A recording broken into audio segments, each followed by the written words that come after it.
Umalis ako noong July 19, 2025 para sa aking medical check-up. Nakaplanong bumalik pagkatapos ng SONA ni Pangulo. Pero habang papauwi na ako, tinawagan ako ni dating Speaker Martin Romualdez at sinabihan, "Stay out of the country. You will be well taken care of as instructed by the President." Noon naniniwala pa ako sa kanila, kaya't hindi ako bumalik.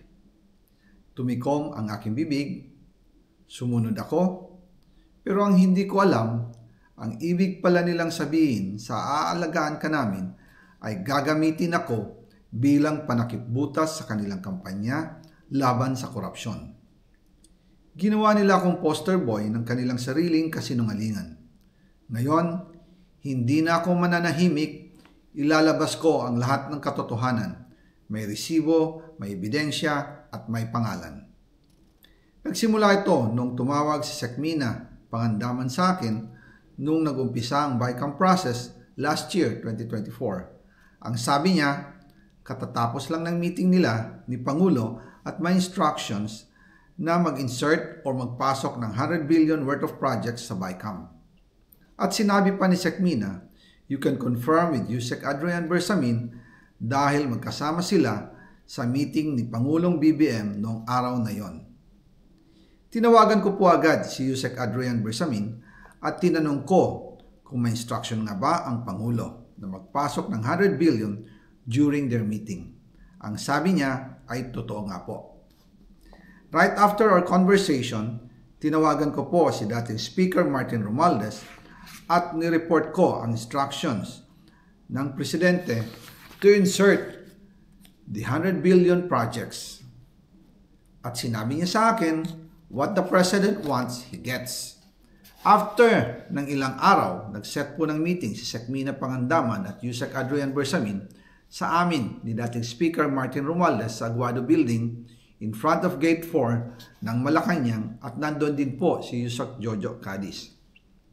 During the meeting, binigay po ni Yusek Adrian Bersamin ang listahan na worth 100 billion. Tinanong ko po si Yusek Adrian kung saan galing ang listahan. Ang sagot niya, galing kay PBBM mismo at binigay niya ito mula sa brown leather bag. Nung sinabi po ni Yusek Adrian Bersamin yung brown leather bag, naalala ko noong nasa Singapore kami right after the elections of May 2022 sa Hilton Hotel, kami ni dating Speaker Martin and PBBM habang pauwi at pabalik ng Pilipinas, hinabol ng PSG ang brown leather bag at ang sabi ni PBBM, maiwan na lahat, wag lang ang brown leather bag. Kaya naniwala ako na utos talaga ito ng Pangulo. Pagkatapos ng ilang araw, I informed sina dating Speaker Martin Romualdez, Sekmina Pangandaman, Yusek Adrian Bersamin, and Yusek Jojo Cadiz na kung pwede 50 billion lang ang ipasok sa program funds dahil so sobra ang DPWH funds versus sa DepEd. In practice, hindi pwede na mas malaki ang budget ng DPWH kaysa edukasyon. And yung balance na 50 billion, ilagay na lang sa unprogram funds for the 2025 budget. Dahil Office of the President din ang nagre-release ng lahat ng unprogram funds. Pagkatapos ng isang araw, tinawagan ako ni Sekmina at sinabi ang mensahe ng Pangulo. Ipasok ninyo yan dahil pinangako na sa akin ni Speaker Martin yan at hindi na pwedeng baguhin. Kumbaga, ang utos ng hari hindi pwedeng mabali. Again, I informed the Speaker and asked clearance about the instructions ng Pangulo. At ang sabi niya, wala tayong magagawa.